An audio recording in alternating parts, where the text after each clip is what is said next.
여러분, 혼자 집에 있을 때 갑자기 가슴이 조여오는 듯한 느낌을 받으신 적 있으신가요? 심장마비는 예고 없이 가장 평범한 순간에 찾아옵니다. 저녁밥을 준비하거나 TV를 보다가 혹은 손주와 전화 통화를 하던 중에도 말입니다. 통계에 따르면 65세 이상 어르신의 70%가 심장마비를 처음 겪을 때 혼자 계신다고 합니다. 그 순간 이제 어쩌지? 라는 두려움이 밀려오죠. 하지만 여러분, 오늘 제가 드리는 약속은 하나입니다. 간단한 몇 가지 방법만 알면 생명을 지킬 기회를 잡을 수 있다는 겁니다. 제 이름은 이승우, 85세의 나이에 50년 넘게 의사로 살아온 사람입니다.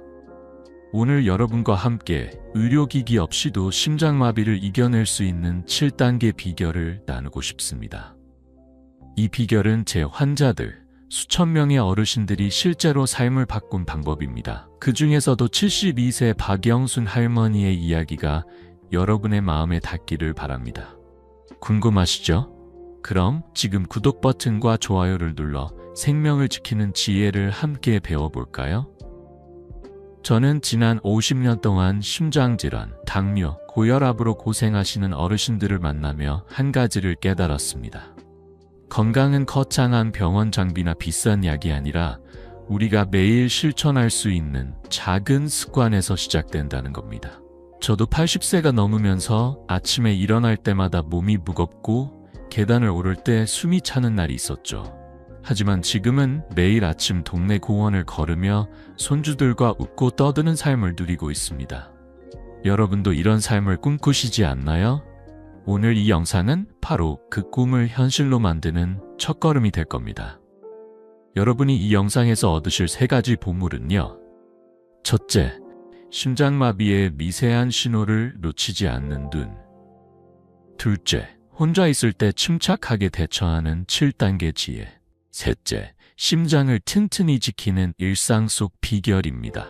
이 모든 게 약 없이 단 5분 만에 시작할 수 있는 방법들이에요. 자, 그럼 본격적으로 박영순 할머니의 이야기를 들어볼까요? 3년 전 박영순 할머니는 저녁을 준비하시다 갑자기 가슴이 답답해지셨습니다. 혹시 소화가 안 된 건가 하시며 물 한 잔을 마셔보셨지만 어깨까지 뻐근해지자 불안이 밀려오셨죠. 할머니는 손주와 주말에 한강공원에서 자전거를 타기로 한 약속을 떠올리셨어요.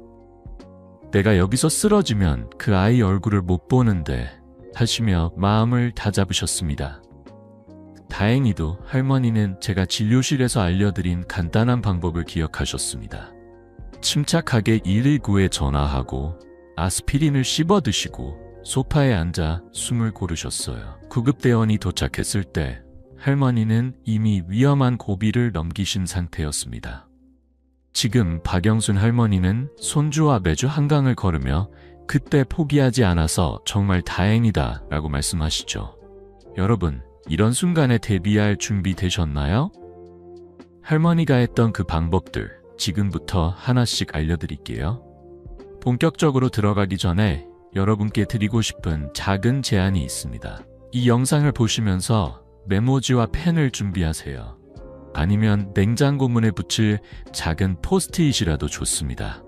제가 알려드리는 7단계는 언제든 여러분 곁에 있어야 할 생명의 지침이에요. 이 방법들은 제가 50년 동안 수천 명의 환자들과 함께 증명한 약이나 복잡한 장비 없이도 효과를 볼 수 있는 실천법들입니다. 특히 65세 이상이신 분들, 혼자 계시는 시간이 많으신 분들, 혹은 당뇨나 고혈압 같은 만성 질환이 있으신 분들께 꼭 필요한 지혜죠. 여러분의 건강은 소중한 가족, 손주들과의 시간을 지키는 열쇠입니다. 자, 이제 첫 번째 단계, 심장마비의 초기 신호를 알아차리는 법부터 시작해볼까요? 여러분의 생명을 지킬 첫걸음, 함께 내디뎌 봅시다. 여러분, 심장마비라고 하면 어떤 모습이 떠오르시나요? 드라마에서처럼 가슴을 부여잡고 쓰러지는 장면을 상상하실지도 모릅니다. 하지만 실제로는 그렇지 않은 경우가 많습니다. 특히 60세 이상이신 분들, 그리고 여성분들에게 심장마비는 아주 조용히, 미묘한 신호로 다가옵니다. 가슴이 살짝 답답하거나 숨이 평소보다 조금 가쁘거나 어깨가 뻐근한 느낌, 혹시 이런 적 있으신가요? 이런 작은 불편함이 바로 심장마비의 첫 신호일 수 있습니다. 저는 50년 넘게 의사로 일하며 수천 명의 환자들을 만나왔습니다. 그중 많은 분들이 그때 그 느낌을 무시하지 않았더라면 하시며 후회하셨어요. 하지만 오늘 여러분은 그 후회를 피할 수 있는 첫걸음을 내딛게 될 겁니다. 심장마비의 초기 신호를 알아차리는 법, 바로 이 첫 번째 단계가 생명을 지키는 열쇠입니다. 하버드 의대의 연구에 따르면 심장마비 환자의 50% 이상이 심한 가슴 통증 대신 메스꺼움, 어깨 통증 혹은 갑작스러운 피로감을 느낀다고 합니다. 특히 여성분들은 이런 비전형적인 증상이 65% 흔하죠. 왜 그럴까요? 나이 들수록, 그리고 여성의 경우 심장의 신호가 몸 전체로 퍼지며 미묘하게 나타나기 때문입니다.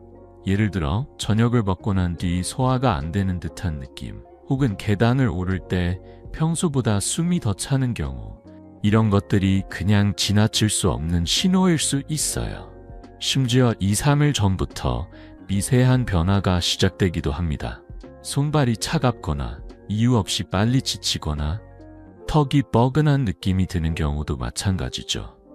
여러분, 이런 신호를 나이 탓이라거나 피곤해서 그런가 하며 넘기셨던 적 있으신가요? 이제는 그 작은 목소리에 귀 기울여야 할 때입니다. 제 환자였던 68세 김민수 할아버지의 이야기를 들어볼게요. 김민수 할아버지는 어느 날 아침 커피를 마시며 신문을 읽다가 갑자기 턱이 뻐근하고 왼쪽 팔이 무거워지셨습니다. 어제 잠을 잘못 잤나? 하시며 어깨를 주무르셨지만 불안한 마음이 가시지 않으셨어요. 다행히도 할아버지는 제가 진료실에서 나눴던 이야기를 떠올리셨습니다. 가슴 통증이 없어도 턱이나 팔의 불편함은 심장마비의 신호일 수 있다는 제 말이 기억나셨죠.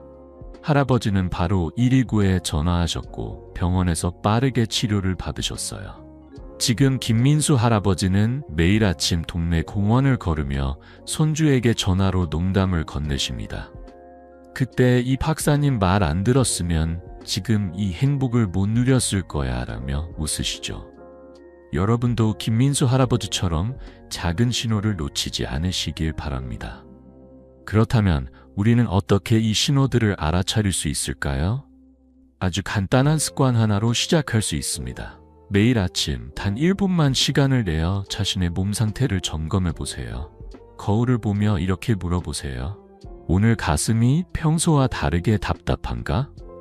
어깨나 턱, 팔에 뻐근함이 있나? 숨이 평소보다 가쁜가? 이 짧은 점검이 생명을 구할 수 있습니다. 대한심장학회의 연구에 따르면 심장마비 초기 신호를 빠르게 알아차린 환자는 생존율이 40% 더 높다고 합니다. 특히 65세 이상이신 분들, 당뇨나 고혈압이 있으신 분들은 이 습관이 더욱 중요해요. 저는 환자들에게 종종 이렇게 말씀드립니다. 우리 몸은 늘 우리에게 말을 걸어요. 그 목소리를 듣는 게 건강의 첫걸음입니다. 실천은 생각보다 쉽습니다. 아침에 일어나 물 한 잔 마시며 혹은 세수할 때 잠깐 멈춰서 몸을 느껴보세요. 만약 가슴, 어깨, 턱, 팔에 평소와 다른 불편함이 있거나 숨이 가쁘고 메스꺼움이 느껴진다면 망설이지 말고 의사와 상담하거나 129에 연락하세요. 괜찮겠지라는 생각은 가장 위험한 적이에요. 제 환자 중 한 분, 70세 최영자 할머니는 처음엔 그냥 피곤한 거야 하시며 증상을 무시하셨다가 큰 고비를 겪으셨어요. 하지만 그 후로 매일 아침 1분 점검을 시작하셨고 지금은 내 몸이 이렇게 말을 많이 했었구나라며 웃으십니다. 여러분도 오늘 아침 잠깐 멈춰서 몸의 신호를 떠올려 보세요. 혹시 놓쳤던 작은 목소리가 있었나요? 이 첫 번째 단계는 단순하지만 강력합니다. 심장마비는 예고 없이 찾아오지만 우리는 그 신호를 미리 알아차릴 수 있는 힘을 가지고 있어요. 김민수 할아버지와 최영자 할머니가 그랬듯 여러분도 이 작은 습관으로 생명을 지킬 준비를 하실 수 있습니다. 자, 이제 이 신호를 알아차렸다면 다음엔 무엇을 해야 할까요? 두 번째 단계로 넘어가기 전에 한 가지 부탁드릴게요. 지금 메모지에 아침 1분 점검이라고 적어 냉장고에 붙여놓으세요. 이 작은 메모가 여러분의 건강을 지키는 든든한 친구가 될 거예요. 자, 그럼 이제 두 번째 단계, 응급 상황에서 침착하게 대처하는 법을 알아러 가볼까요? 함께 다음 단계를 밟아봅시다. 여러분, 심장마비의 신호를 알아차리셨다면 그 순간이 바로 생명을 지킬 골든타임입니다.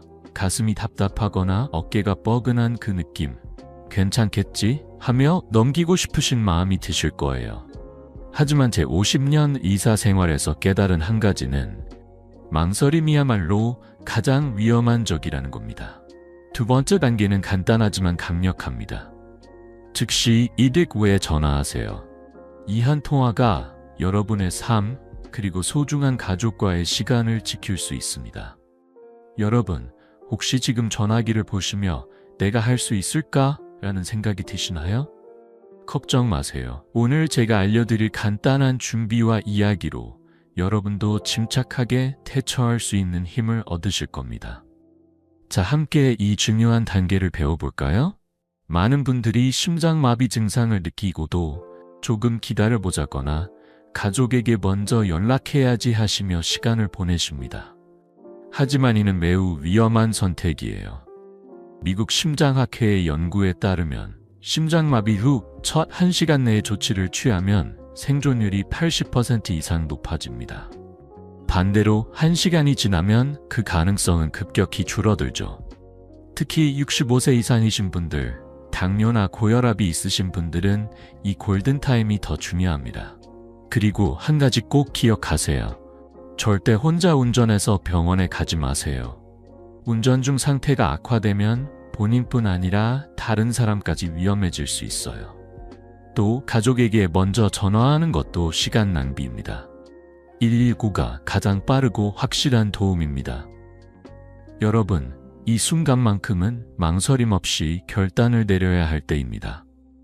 제 환자였던 75세 최옥자 할머니의 이야기를 들어볼게요. 어느 날 밤, 최옥자 할머니는 잠을 자다 가슴이 답답해지셔서 눈을 뜨셨습니다. 처음엔 혹시 꿈 때문에 그런가 하시며 참으려 하셨지만 숨이 점점 가쁘고 팔까지 저리기 시작했죠. 할머니는 딸에게 전화하려 손을 뻗으셨지만 문득 제 말이 떠오르셨어요. 심장마비 의심되면 망설이지 말고 119부터 전화하세요.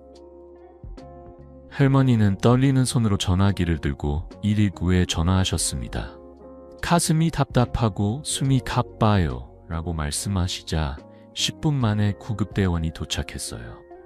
병원에서 빠르게 치료를 받은 덕에 할머니는 무사히 회복하셨습니다.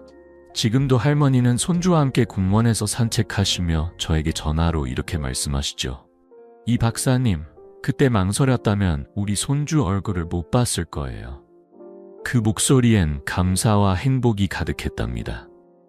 여러분도 최옥자 할머니처럼 골든타임을 지킬 준비 되셨나요? 그렇다면 어떻게 하면 이 단계를 쉽게 실천할 수 있을까요? 아주 간단한 준비로 시작할 수 있습니다. 오늘 집안 곳곳에 119 번호를 적은 메모를 붙여두세요. 냉장고 문, 거울, 전화기 옆, 심지어 지갑 안에도요. 이 작은 메모가 생명을 구하는 첫걸음이 됩니다. 그리고 전화할 때는 침착하게 이렇게 말씀하세요. 심장마비가 의심됩니다. 가슴이 답답하고 숨이 가빠요. 주소를 정확히 천천히 알려주시고 문이 잠겨 있다면 그 사실도 꼭 전하세요. 대한응급의학회의 자료에 따르면 명확한 정보를 전달한 환자는 구급대원의 도착 시간이 평균 3분 빨라진다고 합니다. 이 3분이 여러분의 생명을 좌우할 수 있어요. 저는 환자들에게 늘 이렇게 말씀드립니다. 119는 여러분의 가장 가까운 친구예요. 주저하지 말고 손을 내밀세요. 실천은 생각보다 쉽습니다. 지금 전화기를 꺼내 119 번호를 저장하세요. 그리고 집 안에서 가장 자주 보이는 곳에 메모를 붙여놓으세요. 제 환자 중 한 분, 72세 박영철 할아버지는 처음엔 내가 이렇게까지 해야 하나? 하시며 망설이셨어요.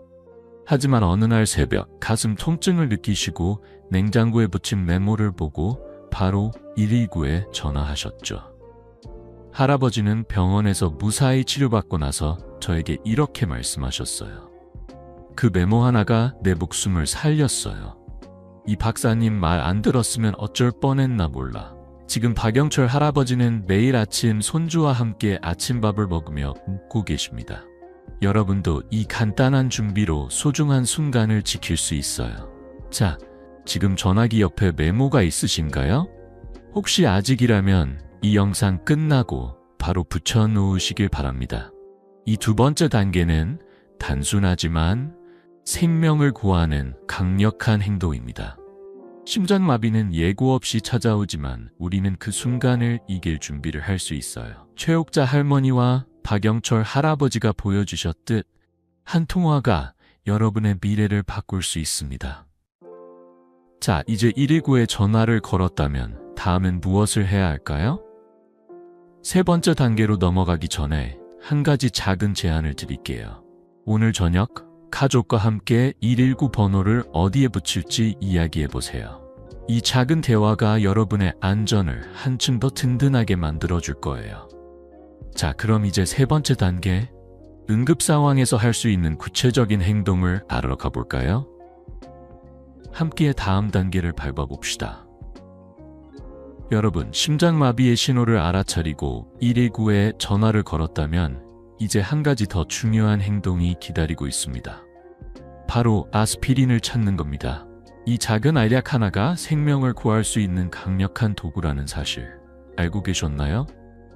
심장마비가 의심될 때 응급 전화를 한 뒤 아스피린을 올바르게 복용하는 이 세 번째 단계는 여러분의 심장을 지키는 결정적인 순간입니다. 내가 약을 잘 챙길 수 있을까? 라는 걱정이 드실 수도 있어요. 하지만 걱정 마세요. 오늘 제가 나눌 간단한 준비와 한 분의 이야기를 통해 여러분도 이 단계를 쉽게 실천할 수 있는 자신감을 얻으실 겁니다. 자, 함께 이 생명을 구하는 비결을 배워볼까요? 아스피린은 왜 이렇게 중요한 걸까요? 심장마비는 심장으로 가는 혈관이 막히면서 일어나는데 아스피린은 혈액을 묽게 만들어 이 막힘을 줄이는 데 큰 역할을 합니다. 영국 옥스퍼드 대학의 연구에 따르면 심장마비 초기에 아스피린을 복용하면 사망 위험이 23%나 줄어든다고 합니다. 특히 65세 이상이신 분들, 고혈압이나 당뇨가 있으신 분들에게 이 효과는 더욱 두드러지죠. 하지만 여기서 꼭 기억해야 할 점이 있습니다. 복용법이 중요해요. 아스피린을 그냥 물과 함께 삼키면 효과가 늦게 나타납니다. 반드시 씹어서 드셔야 합니다. 씹으면 약이 입에서 빠르게 흡수돼 심장으로 가는 혈액의 흐름을 돕습니다. 여러분, 이 작은 차이가 생사를 가를 수 있다는 사실 놀랍지 않으신가요? 제 환자였던 70세 이정훈 할아버지의 이야기를 들어볼게요. 이정훈 할아버지는 어느 날 새벽 잠에서 깨어 가슴이 뻐근한 느낌을 받으셨습니다. 혹시 잘못 잔 건가? 하시며 잠시 참으려 하셨지만 팔까지 무거워지자 불안해지셨어요. 다행히 할아버지는 제가 진료실에서 나눴던 조언을 떠올리셨죠. 심장마비 의심되면 119를 부르고 아스피린을 씹어 드세요. 할아버지는 침대 옆 서랍에서 아스피린을 꺼내 물 없이 씹으셨습니다. 119에 전화한 뒤 침착하게 구급대원을 기다리셨고 병원에 도착했을 때 의사가 이렇게 말씀하셨어요. 아스피린 덕분에 큰 고비를 넘겼습니다. 지금 이정훈 할아버지는 매일 손주와 채스를 두시며 웃음 가득한 삶을 누리십니다. 할아버지는 저에게 종종 이렇게 말씀하시죠. 이 박사님, 그때 그 작은 알약이 내 인생을 바꿨어요. 여러분도 이정훈 할아버지처럼 아스피린의 힘을 믿어보시겠어요?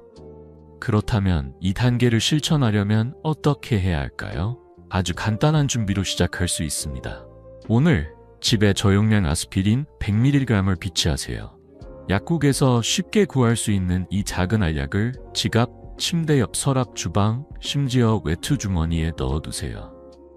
대한심장학회의 권고에 따르면 아스피린은 심장마비 응급 상황에서 가장 빠르게 효과를 볼 수 있는 약입니다. 복용법은 간단해요. 심장마비가 의심되면 119에 전화한 뒤 아스피린 하나를 물 없이 씹어서 드세요. 2~3분 정도 기다리시면 약이 몸에 흡수됩니다. 단, 중요한 주의사항이 있습니다. 아스피린 알레르기가 있거나 위궤양, 출혈 질환이 있으신 분은 꼭 의사와 상담하세요. 저는 환자들에게 늘 이렇게 말씀드립니다.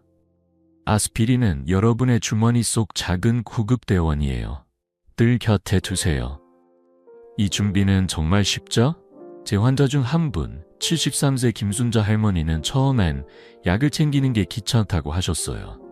하지만 제가 손주와의 시간을 지키기 위한 작은 선물이라고 말씀드리자 지갑과 침대 옆에 아스피린을 넣어두셨죠. 그러던 어느 날 가슴이 답답해진 순간 그 아스피린을 씹으시고 119를 부르셨어요. 병원에서 무사히 회복하신 할머니는 저를 보시며 이렇게 웃으셨어요. 이 박사님, 그 작은 알약이 내 손주 결혼식을 볼 수 있게 해줬어요. 지금 김순자 할머니는 손주와 함께 시장에 가서 장을 보시며 행복한 나날을 보내십니다. 여러분도 이 간단한 준비로 소중한 순간을 지킬 수 있어요. 자, 지금 가방이나 서랍에 아스피린이 있으신가요? 아직 없다면 오늘 약국에 들르시는 걸 잊지 마세요. 이 세 번째 단계는 작지만 강력한 행동입니다. 아스피린 한 알이 여러분의 심장을 지키는 든든한 방패가 될 수 있어요. 이정은 할아버지와 김순자 할머니가 보여주셨듯 이 작은 실천이 삶을 바꿀 수 있습니다. 자, 이제 119에 전화하고 아스피린을 복용했다면 다음엔 무엇을 해야 할까요? 네 번째 단계로 넘어가기 전에 한 가지 작은 부탁이 있습니다. 오늘 저녁 집안에서 아스피린을 어디에 둘지 정해보세요. 이 작은 결정이 여러분의 안전을 한층 더 단단히 지켜줄 거예요. 자, 그럼 이제 네 번째 단계, 심장의 부담을 줄이지 않는 방법을 알아가 볼까요? 함께 다음 단계를 밟아봅시다. 여러분, 심장마비의 신호를 알아차리고 119에 전화한 뒤 아스피린까지 복용하셨다면 이제 한 가지 더 중요한 행동이 남아 있습니다. 바로 모든 움직임을 멈추고 심장을 쉬게 하는 겁니다. 심장마비가 의심되는 순간 몸을 움직이는 건 마치 불 위에 기름을 붓는 것과 같아요. 이 네 번째 단계는 심장의 부담을 줄이고 생명을 지키는 결정적인 순간입니다. 그냥 가만히 있는 게 정말 도움이 될까? 라는 생각이 드실 수도 있죠. 하지만 제 50년 의사 생활에서 수천 명의 환자를 통해 확인한 사실은 이 간단한 행동이야말로 심장을 구하는 강력한 방법이라는 겁니다. 오늘 한 분의 이야기를 통해 여러분도 이 단계를 자신있게 실천할 수 있는 마음을 얻으시길 바랍니다. 자, 함께 이 중요한 비결을 배워볼까요? 왜 움직임을 멈추는 게 이렇게 중요할까요? 심장마비는 심장이 산소와 혈액을 제대로 공급받지 못해 생기는 응급 상황입니다. 이때 몸을 움직이면 심장은 더 많은 산소를 요구받아 부담이 커지고 이는 심장 손상을 악화시킬 수 있어요. 서울대병원의 연구에 따르면 심장마비 초기에 활동을 멈추면 심장 손상이 30%나 줄어든다고 합니다. 특히 65세 이상이신 분들, 고혈압이나 당뇨가 있으신 분들은 이 단계가 더욱 중요하죠. 그러니 절대 문을 열거나 전화를 걸거나 청소 같은 일을 하려 하지 마세요. 대신 편안한 자세로 앉거나 누워 심장을 쉬게 하세요. 등받이가 있는 의자에 앉아 발을 바닥에 두고 숨을 고르게 쉬는 게 가장 좋아요. 여러분, 이 간단한 행동이 심장을 지키는 든든한 방패가 될 수 있다는 사실 놀랍지 않으신가요? 제 환자였던 67세 윤미경 할머니의 이야기를 들어볼게요. 윤미경 할머니는 어느 날 저녁 TV를 보시다 갑자기 가슴이 답답해지셨어요. 처음엔 소화가 안 된 건가 하시며 물을 마시려 일어서셨지만 어깨까지 뻐근해지자 불안해지셨죠.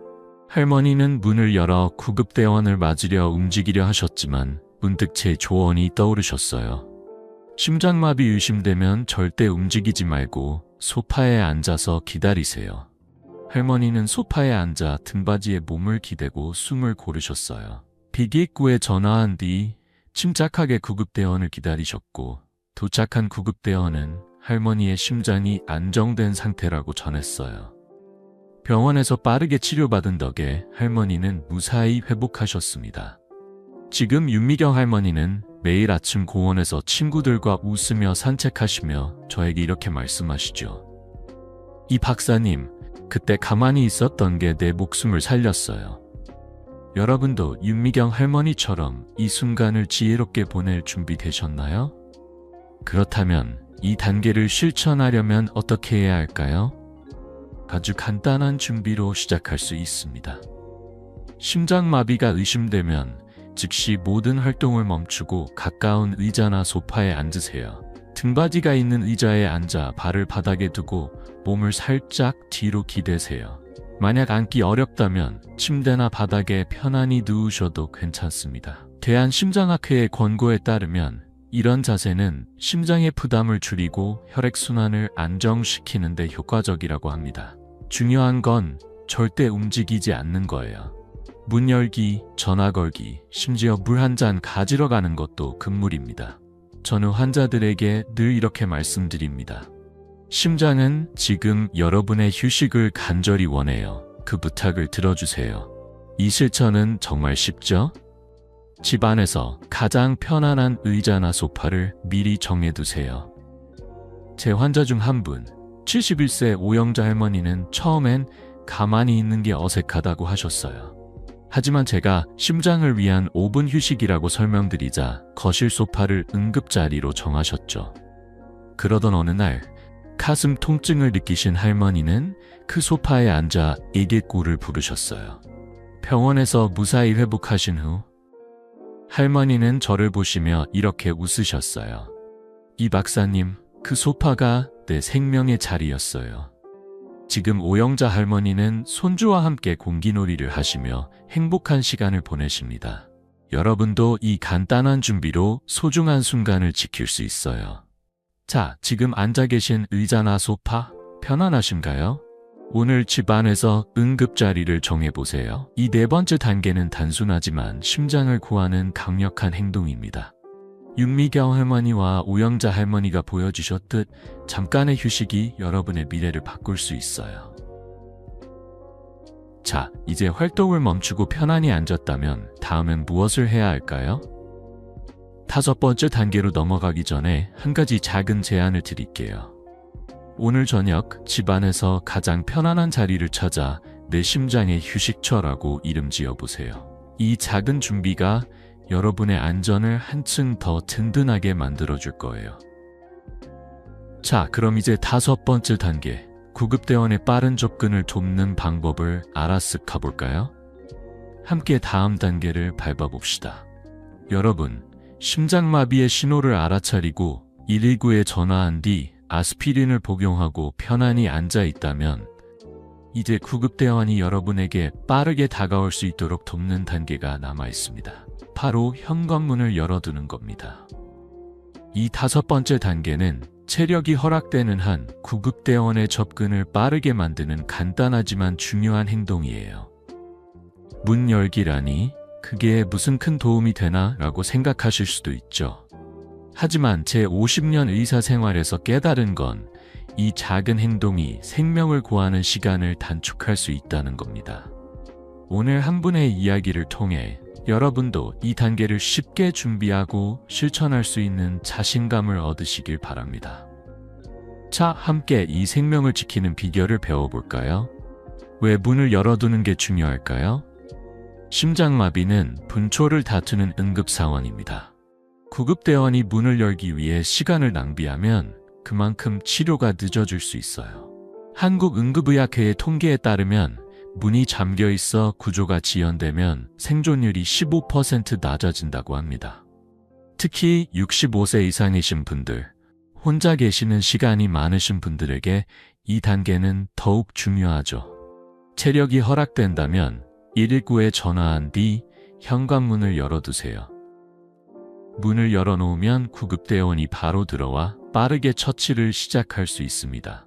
요즘은 스마트 도어락이나 심박수 측정 스마트워치 같은 기술도 큰 도움이 됩니다.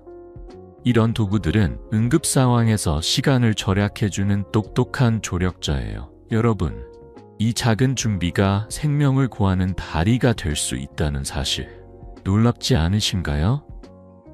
제 환자였던 73세 정수영 할아버지의 이야기를 들어볼게요. 정수영 할아버지는 어느 날 아침 가슴이 답답해지며 숨이 가빠지셨어요.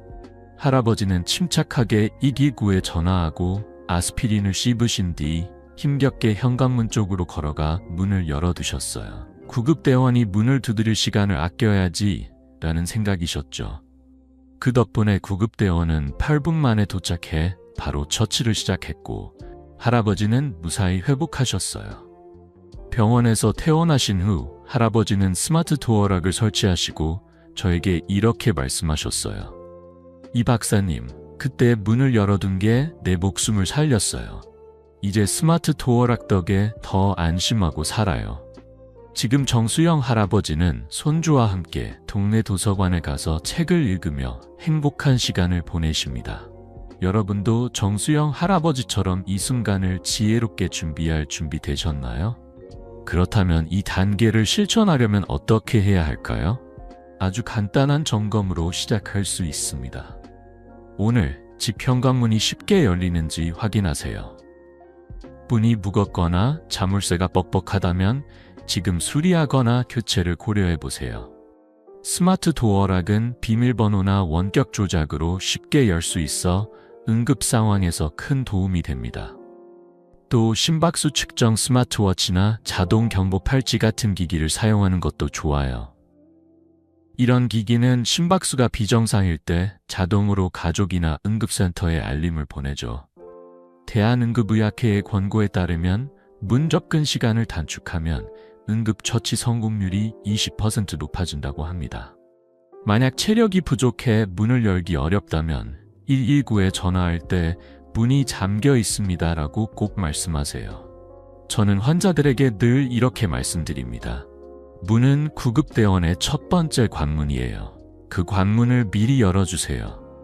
이 준비는 정말 쉽죠? 제 환자 중 한 분, 69세 박미숙 할머니는 처음엔 문까지 열 생각을 어떻게 하나라고 걱정하셨어요. 하지만 제가 손주와의 추억을 지키는 작은 열쇠라고 설명드리자 현관문 자물쇠를 점검하고 스마트 도어락을 설치하셨죠. 그러던 어느 날 가슴 통증을 느끼신 할머니는 119에 전화한 뒤 스마트 도어락을 열어놓으셨어요. 구급대원이 빠르게 도착해 치료를 시작했고 할머니는 무사히 회복하셨어요. 지금 박미숙 할머니는 손주와 함께 공원에서 바람개비를 날리며 웃으시며 저에게 이렇게 말씀하셨어요. 이 박사님, 그 문이 내 새 삶의 문이었어요. 여러분도 이 간단한 준비로 소중한 순간을 지킬 수 있어요. 자, 지금 현관문이 쉽게 열리는지 떠올려 보세요.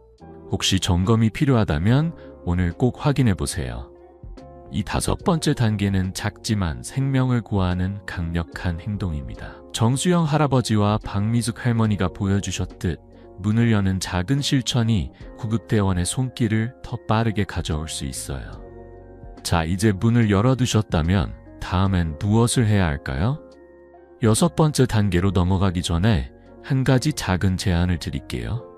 오늘 저녁 현관문 점검을 가족과 함께 해보세요. 이 작은 대화가 여러분의 안전을 한층 더 단단히 지켜줄 거예요. 자, 그럼 이제 6번째 단계. 스마트폰을 활용해 응급 상황을 더 효과적으로 대처하는 방법을 알아보러 가볼까요? 함께 다음 단계를 밟아봅시다. 여러분, 심장마비의 신호를 알아차리고 119에 전화한 뒤 아스피린을 복용하고 편안히 앉아 문까지 열어두셨다면 이제 여러분의 손에 쥔 작은 기기를 활용할 차례입니다. 바로 스마트폰입니다. 이 6번째 단계는 스마트폰을 올바르게 사용해 응급 상황에서 구급대원과의 연결을 더 빠르고 효과적으로 만드는 방법이에요. 스마트폰을 어떻게 다루는 게 생명을 구하나? 라고 생각하실 수도 있죠. 하지만 제 50년 의사 생활에서 수천 명의 환자를 통해 깨달은 건 이 작은 기기가 생명을 구하는 강력한 도구가 될 수 있다는 겁니다. 오늘 한 분의 이야기를 통해 여러분도 이 단계를 쉽게 실천할 수 있는 자신감을 얻으시길 바랍니다. 자, 함께 이 생명을 지키는 비결을 배워볼까요? 스마트폰이 왜 응급 상황에서 중요한 걸까요? 심장마비는 분초를 다투는 순간입니다. 이때 스마트폰을 제대로 사용하면 구급대원과의 소통이 더 원활해지고 필요한 정보를 빠르게 전달할 수 있어요. 가장 중요한 건 스피커폰 기능입니다. 스피커폰을 켜면 손으로 전화기를 들지 않아도 통화할 수 있어 체력을 아끼고 숨을 고르는 데 집중할 수 있습니다. 또 하나, 스마트폰의 응급 의료 정보, 즉 메디컬 아이디를 설정해 두는 게 큰 도움이 됩니다. 메디컬 아이디에는 혈액형, 복용 중인 약, 알레르기 같은 중요한 정보를 입력할 수 있어요. 대한심장학회 연구에 따르면 응급 정보가 준비된 환자는 처치 시간이 20% 단축된다고 합니다. 특히 65세 이상이신 분들, 고혈압이나 당뇨 같은 만성질환이 있으신 분들에게 이 준비는 필수죠. 여러분, 이 작은 설정이 구급대원의 손길을 더 빠르게 가져올 수 있다는 사실, 놀랍지 않으신가요? 제 환자였던 69세 한지영 할머니의 이야기를 들어볼게요. 한지영 할머니는 어느 날 저녁 설거지를 하시다 갑자기 가슴이 답답해지셨어요. 숨이 가빠오고 팔까지 저리자 불안해지셨죠. 할머니는 소파에 앉아 스마트폰을 꺼내 스피커폰으로 119에 전화하셨습니다. 손으로 전화기를 들지 않아도 됐기 때문에 침착하게 증상을 설명하셨어요. 게다가 할머니는 제 조언대로 스마트폰에 메디컬 아이디를 설정해 두셨었죠. 거기엔 혈압약 정보와 아스피린 알레르기 여부가 적혀 있었어요. 구급대원이 도착했을 때 이 정보를 보고 빠르게 적절한 처치를 시작했고 할머니는 무사히 회복하셨어요. 지금 한지영 할머니는 손주와 함께 스마트폰으로 공원에서 사진을 찍으며 웃으시며 저에게 이렇게 말씀하시죠. 이 박사님, 그 스마트폰이 내 생명을 구해줬어요. 여러분도 한지영 할머니처럼 스마트폰을 생명의 동반자로 만들 준비 되셨나요? 그렇다면 이 단계를 실천하려면 어떻게 해야 할까요? 아주 간단한 설정으로 시작할 수 있습니다. 오늘 스마트폰에 메디컬 아이디를 설정하세요. 스마트폰 설정 메뉴에서 응급 정보나 메디컬 아이디를 찾아 혈액형, 복용 중인 약, 알레르기, 피상 연락처를 입력하세요. 예를 들어 고혈압약 복용 중 아스피린 알레르기 없음처럼 간단히 적으면 됩니다. 그리고 스피커폰 사용법도 익혀두세요. 전화 앱에서 스피커 아이콘을 누르면 목소리가 크게 들리니 응급 상황에서도 손을 자유롭게 사용할 수 있어요. 대한응급의학회의 권고에 따르면 스피커폰을 사용하면 통화 중 환자의 안정도가 15% 높아진다고 합니다. 저는 환자들에게 늘 이렇게 말씀드립니다. 스마트폰은 여러분의 손안의 구급대원이에요. 그 친구를 잘 준비시켜 두세요. 이 준비는 정말 쉽죠? 제 환자 중 한 분, 72세 이영숙 할머니는 처음엔 스마트폰 설정이 복잡하다고 하셨어요. 하지만 제가 손주와의 추억을 지키는 작은 선물이라고 설명드리자 손주에게 부탁해 메디컬 아이디를 설정하셨죠. 그러던 어느 날 가슴 통증을 느끼신 할머니는 스피커폰으로 119에 전화하고 메디컬 아이디를 구급대원에게 보여주셨어요. 병원에서 빠르게 치료받은 덕에 할머니는 무사히 회복하셨어요. 지금 이영숙 할머니는 손주와 함께 스마트폰으로 요리 영상을 보며 새로운 레시피를 시도하시며 저에게 이렇게 웃으셨어요.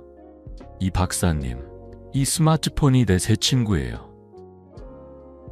여러분도 이 간단한 준비로 소중한 순간을 지킬 수 있어요.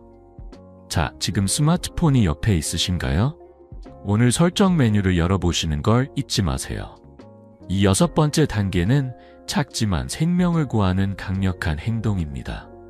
한지영 할머니와 이영숙 할머니가 보여주셨듯 스마트폰의 작은 설정이 구급대원의 손길을 더 빠르게 가져올 수 있어요. 자, 이제 스마트폰을 준비하셨다면 다음엔 무엇을 해야 할까요? 7번째 단계로 넘어가기 전에 한 가지 작은 제안을 드릴게요. 오늘 저녁 가족이나 친구와 함께 메디컬 아이디 설정을 해보세요. 이 작은 시간이 여러분의 안전을 한층 더 단단히 지켜줄 거예요.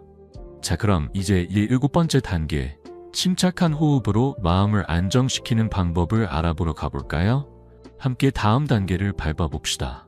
여러분, 심장마비의 신호를 알아차리고 119에 전화한 뒤 아스피린을 복용하고 편안히 앉아 문을 열고 스마트폰까지 준비하셨다면 이제 마지막으로 마음을 안정시키는 단계가 남아 있습니다. 바로 호흡을 고르게 유지하며 공황을 막는 겁니다. 이 7번째 단계는 심장마비라는 긴박한 순간에 여러분의 마음과 몸을 침착하게 지키는 강력한 방법이에요. 숨을 고르는 게 무슨 큰 도움이 되나? 라고 생각하실 수도 있죠. 하지만 제 50년 의사 생활에서 수천 명의 환자를 통해 확인한 건 이 간단한 호흡법이 생명을 구하는 평온의 열쇠라는 겁니다. 오늘 한 분의 이야기를 통해 여러분도 이 단계를 쉽게 실천할 수 있는 힘을 얻으시길 바랍니다. 자, 함께 이 생명을 지키는 비결을 배워볼까요? 심장마비 상황에서 왜 호흡이 중요할까요? 공황 상태에 빠지면 숨이 빨라지고 심장이 더 빠르게 뛰면서 부담이 커집니다. 이는 급성 부정맥 같은 위험한 상황을 초래할 수 있죠. 연세대 의대의 연구에 따르면 고른 호흡은 급성 부정맥 위험을 25% 줄이고 심박수를 안정시킨다고 합니다. 특히 65세 이상이신 분들, 고혈압이나 당뇨가 있으신 분들에게 이 효과는 더욱 두드러집니다. 방법은 간단해요. 코로 4초 동안 천천히 숨을 들이마시고 입으로 6초 동안 부드럽게 내쉬세요. 이 느린 호흡은 신경을 진정시키고 심장에 산소를 안정적으로 공급해줍니다. 이 호흡법은 심장마비 상황뿐 아니라 일상에서 스트레스를 줄이는 데도 큰 도움이 됩니다. 여러분, 이 작은 숨결이 생명을 지키는 평온한 바람이 될 수 있다는 사실 놀랍지 않으신가요? 제 환자였던 71세 오상철 할아버지의 이야기를 들어볼게요.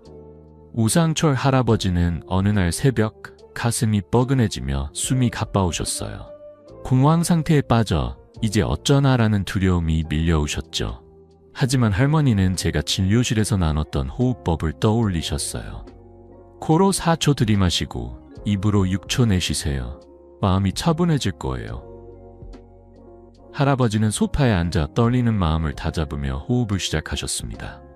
코로 천천히, 입으로 부드럽게. 119에 전화한 뒤 구급대원이 도착했을 때 할아버지의 심박수는 놀랍게도 안정적이었어요. 병원에서 빠르게 치료받은 덕에 무사히 회복하셨죠. 지금 오상철 할아버지는 매일 아침 5분 호흡 훈련을 하시며 저에게 이렇게 말씀하시죠. 이 박사님, 그 숨결이 내 심장을 살렸어요. 할아버지는 이제 손주와 함께 공원에서 새소리를 들으며 평온한 시간을 보내십니다. 여러분도 오상철 할아버지처럼 이 호흡법으로 마음을 지킬 준비 되셨나요? 그렇다면 이 단계를 실천하려면 어떻게 해야 할까요? 아주 간단한 연습으로 시작할 수 있습니다. 지금 함께 해볼까요? 코로 4초 동안 천천히 숨을 들이마시세요. 하나, 둘, 셋, 넷.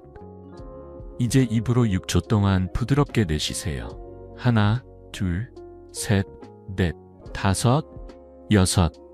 어때요? 마음이 조금 차분해지시죠?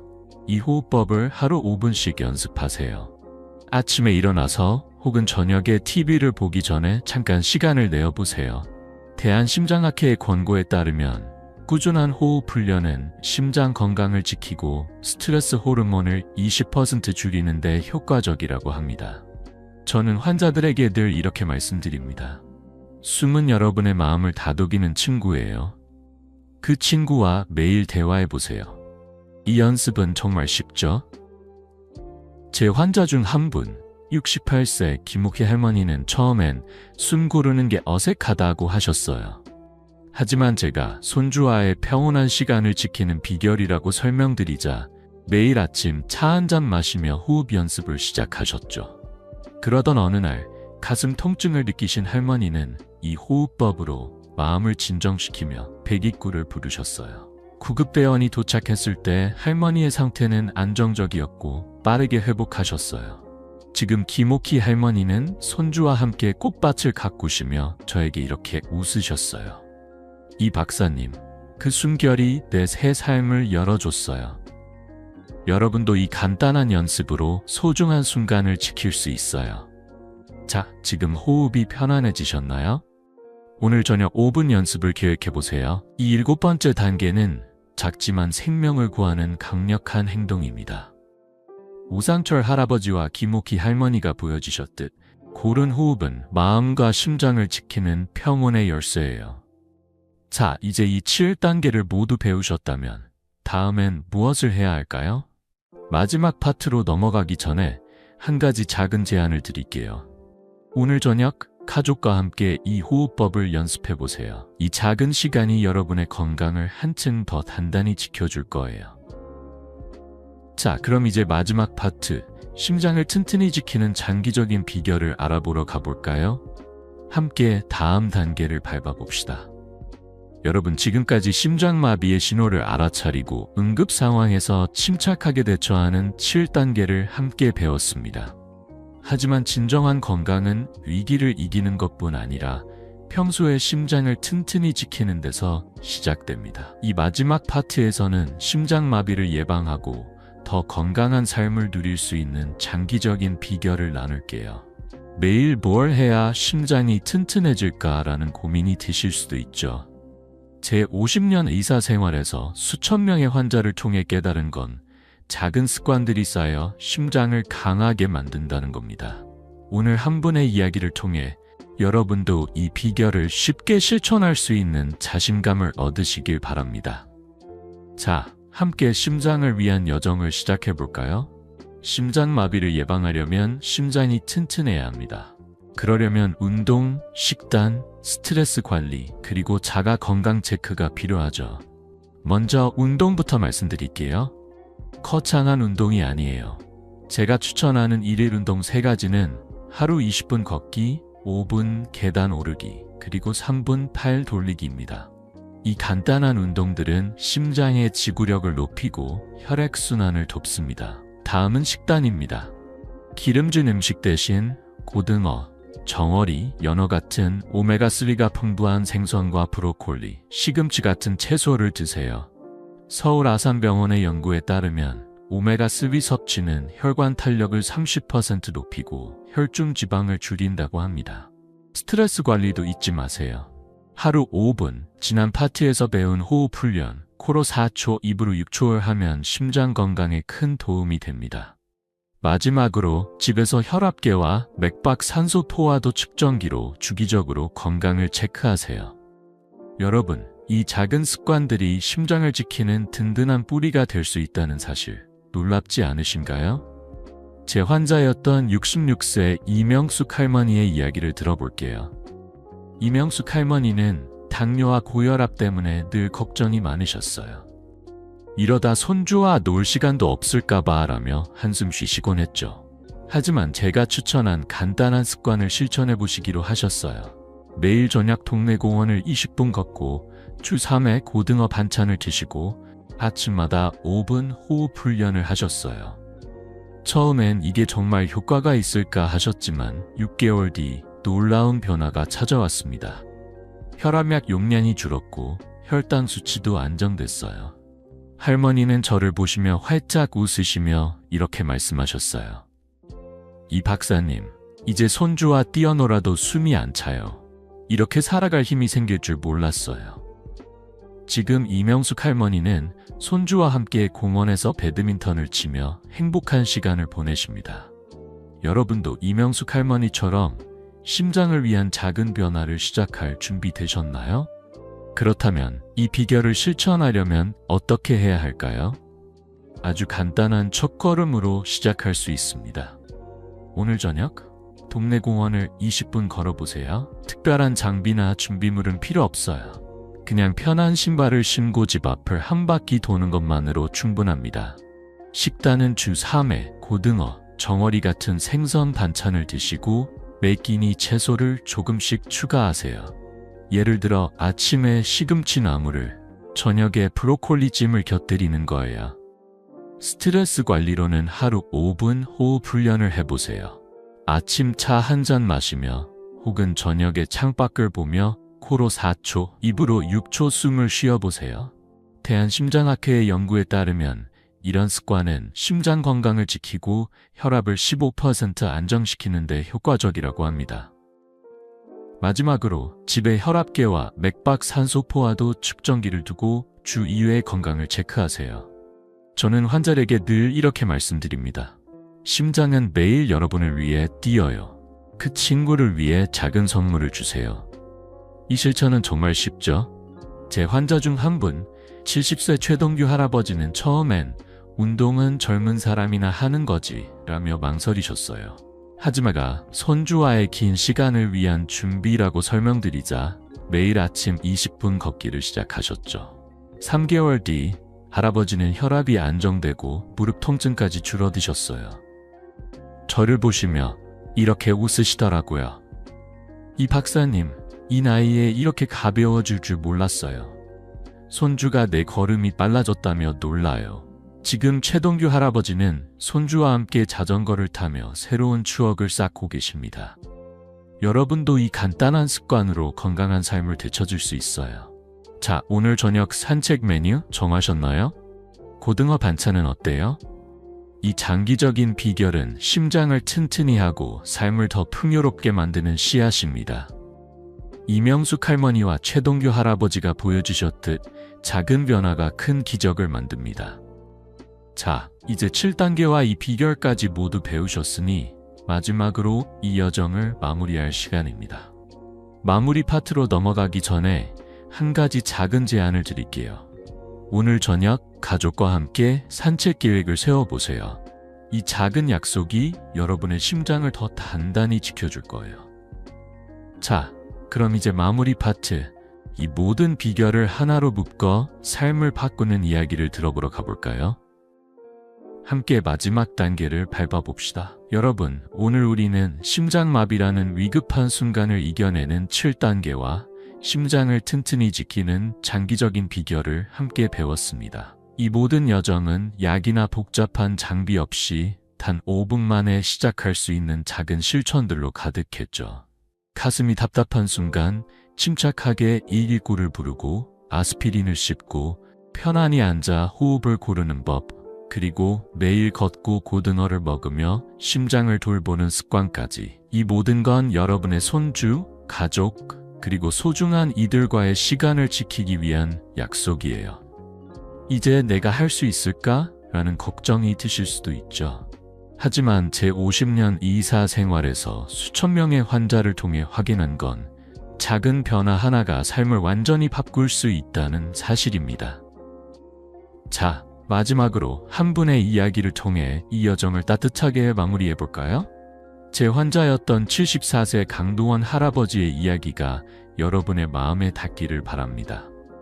강동원 할아버지는 3년 전 혼자 집에서 심장마비를 겪으셨어요. 가슴이 조여오고 숨이 가빠오자 두려움이 밀려왔지만 할아버지는 제가 나눴던 7단계를 떠올리셨어요. 119에 전화하고 아스피린을 씹고 소파에 앉아 호흡을 고르셨어요. 구급대원이 도착했을 때 할아버지의 상태는 안정적이었고 빠르게 회복하셨어요. 그 후 할아버지는 매일 20분 걷기와 호흡 훈련을 시작하셨죠.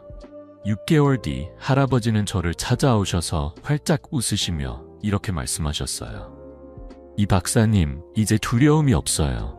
매일 아침 손주와 공원에서 자전거를 타는데 이 나이에 이렇게 행복할 줄 몰랐습니다. 그 웃음 속엔 건강한 노후의 기쁨이 가득했어요. 여러분도 강동원 할아버지처럼 이 작은 실천들로 새 삶을 시작할 준비 되셨나요? 이제 여러분 차례입니다. 오늘부터 단 한 가지라도 시작해보세요.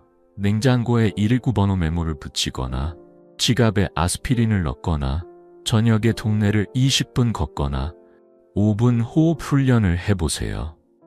이 작은 씨앗들이 여러분의 심장을 튼튼히 하고 가족과의 소중한 순간을 더 오래 지켜줄 거예요. 저는 늘 환자들에게 이렇게 말합니다. 건강은 하루 5분의 용기로 시작됩니다. 여러분은 그 용기를 이미 가지고 있어요. 이 지혜를 더 많은 분과 나누고 싶으신가요? 구독과 좋아요 버튼을 눌러주세요. 그리고 댓글로 여러분이 오늘 시작할 한 가지 계획을 나눠주시면 저도 마음으로 응원하겠습니다. 여러분의 건강한 노후 함께 만들어가요.